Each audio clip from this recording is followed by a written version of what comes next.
5वें अध्याय का श्लोक संख्या 13। श्री भगवान कहते हैं,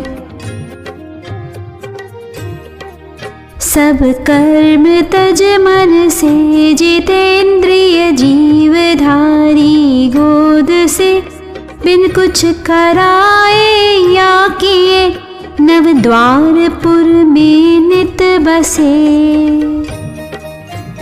यहाँ भगवान कहते हैं कि जो सांख्य योगी होता है वह अपने मन को पूरी तरह नियंत्रित कर लेता है। वह मन से सभी कर्मों का त्याग कर देता है। इसका अर्थ यह नहीं है कि वह कोई काम नहीं करता, बल्कि उसका भाव ऐसा होता है कि मैं कुछ नहीं कर रहा हूँ। इस श्लोक में शरीर को 9 दरवाज़ों वाला एक घर बताया गया है। 2 आँखें, 2 कान, 2 नासिका के छिद्र और 1 मुख। ये 7 दरवाजे ऊपर की ओर हैं और नीचे मल और मूत्र त्याग के लिए 2 और द्वार होते हैं। इस प्रकार यह शरीर 9 द्वारों वाला घर कहा गया है। सांख्य योगी इस शरीर में रहते हुए भी अपने मन को पूरी तरह वश में रखता है। इंद्रियों द्वारा जो भी काम होते हैं वह ऐसा मानता है कि ये सब इंद्रियां अपने अपने विषयों में कार्य कर रही हैं, मैं नहीं कर रहा हूँ।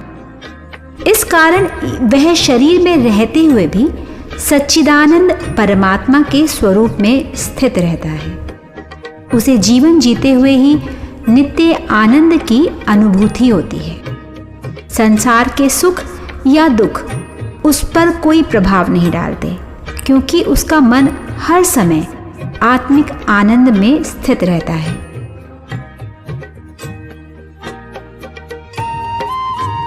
यहाँ यह प्रश्न उठता है कि आत्मा को निष्क्रिय माना जाता है, परंतु प्रकृति द्वारा गुणों की सारी क्रियाएं आत्मा की ही शक्ति से होती है। आत्मा स्वयं किसी कर्म का कर्ता नहीं है और वह इंद्रियों से कोई कर्म करवाता भी नहीं है, परंतु उसकी शक्ति से इंद्रियां सब कार्य करती हैं।